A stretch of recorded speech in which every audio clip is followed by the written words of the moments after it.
Hi friends, தலைவலி அப்படின்னாலே migraine தலைவலி இல்லைன்னா எனக்கு ரொம்ப டென்ஷன் ஆயிட்டுனா உடனே நல்ல வலி இருக்குன்னு சொல்லுவாங்க. அப்படி இல்ல நான் சரியா சாப்பிடல, சரியா தண்ணி குடிக்கல, வெயில நிறைய சுத்துறேன் அப்படின்னாலும் தலைவலி இருக்குன்னு சொல்லிட்டு நிறைய பேர் கம்ப்ளைண்ட் பண்ணுவாங்க. ஆனா இதையும் தாண்டி ஒரு தலைவலி இருக்கு.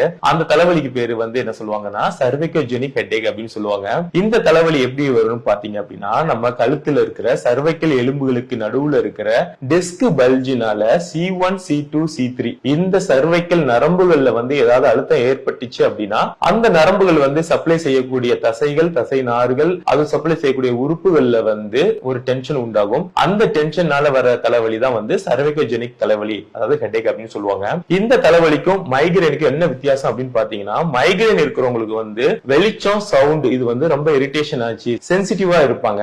ஆனா சர்வைக்கோஜெனிக் ஹெட்டேக் இருக்கிறவங்களுக்கு இதுக்கு எந்த சம்பந்தமே கிடையாது. ஆனா மைக்ரேன் இருக்கிறவங்க ரொம்ப வெளிச்சத்துக்கோ இல்ல சவுண்டுக்கோ எக்ஸ்போஸ் ஆறாங்க அப்படின்னா அவங்களுக்கு ஹெட்டேக் வந்துரும். பிளஸ் அவங்க நாசியா, அதாவது ஒரு கொமட்டல் இருந்துட்டே இருக்கும், ஒரு வாமிட்டிங் சென்சேஷன் இருக்கும். அதையும் தாண்டி சில பேருக்கு என்ன பண்ணுவாங்கன்னா வாமிட் பண்ணிடுவாங்க. வாமிட் பண்ணிட்டாங்கன்னா அந்த தலைவலி போயிடும். பட் ஆனா சர்வைக்கோஜெனிக் ஹெட்டேக்ல இந்த சிம்டம்ஸ் எதுவுமே இருக்காது. பட் ஆனா அதுக்கு இதுக்கு ஒரு இன்னொரு வித்தியாசம் இருக்கு. இந்த சர்வைக்கோஜெனிக் ஹெட்டேக் வந்துருச்சு அப்படின்னா கழுத்துல ஸ்டிஃப்னஸ் வந்துடும். கழுத்தை சரியா மூவ் பண்ண முடியாது. ஏன் அப்படின்னா சர்வைக்கல் நர்வ்ஸ் இதுல இன்வால்வ் ஆயிருக்கு. அதனால அந்த நர்வ் சப்ளை பண்ற மசில்ஸ் எல்லாமே ஸ்டிஃப் ஆயிரும். அதோட மூவ்மெண்ட்ஸ் கண்ட்ரோல் பண்ணிரும். சம்டைம்ஸ் இந்த சர்வைக்கோஜெனிக் ஹெட்டேக்ல இருக்க தலைவலி அவங்களுடைய தோள்பட்டை, கை வரைக்கும் கூட ஸ்ப்ரெட் ஆகும். பட் ஆனா மைக்ரேன் இல்ல டென்ஷன்னால வர ஹெட்டேக்ல கண்டிப்பா இது எதுவுமே இருக்காது. சோ இத எப்படி ஃபைண்ட் அவுட் பண்ணலாம் அப்படின்னு பாத்தீங்க அப்படின்னா, நார்மலா ஒரு எக்ஸ்ரே எடுத்து பார்க்கலாம். இல்ல அதையும் தாண்டி கொஞ்சம் அட்வான்ஸா டீப் எவாலுவேஷன் போகணும் அப்படின்னா ஒரு எம்ஆர்ஐ ஸ்கேன் பண்ணிட்டு சர்வைக்கல் லெவல்ல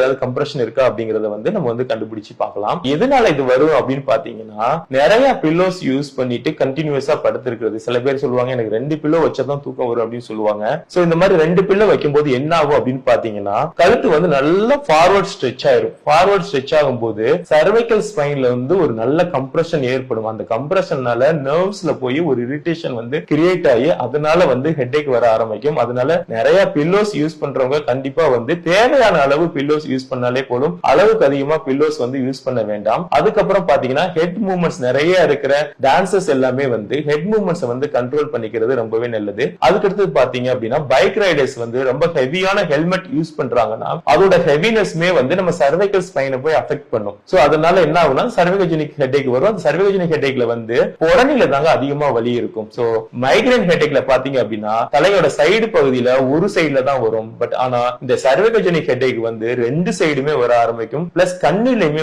ஒரு வலி உண்டாகும். அதுக்கு அடுத்ததா பாத்தீங்க அப்படின்னா ஹெட் ஸ்டாண்டிங் இல்லது ரொம்ப இன்வெர்டட் யோகா பாஸ்டர்ஸ் எல்லாம் செய்யறாங்க அப்படின்னா அதையுமே அவாய்ட் பண்ணும். ஏன்னா ஹெட் ஸ்டாண்டிங், ஷோல்டர் ஸ்டாண்டிங் செய்யும் போதும் கூட நம்ம சர்வைக்கல் ஸ்பைன்ல நிறைய டென்ஷன் ஏற்படும். அந்த டென்ஷனாலுமே சர்வைக்கோஜெனிக் ஹெட்டேக் வர ஆரம்பிக்கும். சோ இதை எப்படி கண்ட்ரோல் பண்ணலாம் அப்படின்னு பாத்தீங்கன்னா, எதெல்லாம் செய்யக்கூடாதுன்னு சொல்லணும் அதெல்லாம் கண்டிப்பா செய்யக்கூடாது. அது கூட சேர்த்து என்ன பண்ணணும் அப்படின்னா, நீங்க ஹாட் டவல் அப்ளை பண்ணலாம். நல்லா ஹாட் வாட்டர் எடுத்துட்டு டவலை முக்கிட்டு அதை பிழிஞ்சிட்டு நல்லா சுட சுட நம்ம புடனையில சூட அப்ளை பண்றது நல்ல ரிலீஃப் கொடுக்கும். அது மட்டும் கிடையாது, ஆயில் அப்ளிகேஷன் எடுத்துட்டு நல்ல ஒரு ஒத்தரம் கொடுக்கிறது, ஒரு சின்ன மசாஜ் கொடுக்கிறது, சோ இதெல்லாமே செய்யும் போது கூட நல்ல ஒரு ரிலீஃப் கிடைக்கும். அது இல்ல அப்படின்னா உங்களுக்கு கிடைக்கிற மாதிரி யூகாலிப்டஸ் ஆயில் கிடைச்சுன்னா அதை கொஞ்சம் லைட்டா வார்ம் பண்ணிட்டு அதை ப்ராப்பரா அப்ளை பண்ணிட்டு வரீங்க அப்படின்னா அதுவுமே ஒரு நல்ல ரிலீஃப் கிடைக்கும். அது மட்டும் கிடையாது, நீங்க சின்ன சின்ன ஸ்ட்ரெச்சிங் எக்ஸசைஸ், ரொட்டேஷன் எக்ஸசைஸ் இல்ல ஏதாவது ஒரு பேலன்சிங் எக்ஸசைஸ் எல்லாம் பண்ணிட்டு கொஞ்சம் நியூட்ரிஷனையும் ஃபோக்கஸ் பண்ணி நிறைய அயன், கால்சியம், விட்டமின் டி சத்துக்கள் இருக்கிற உணவுப் பொருட்களும் எடுத்துக்கிறதுமே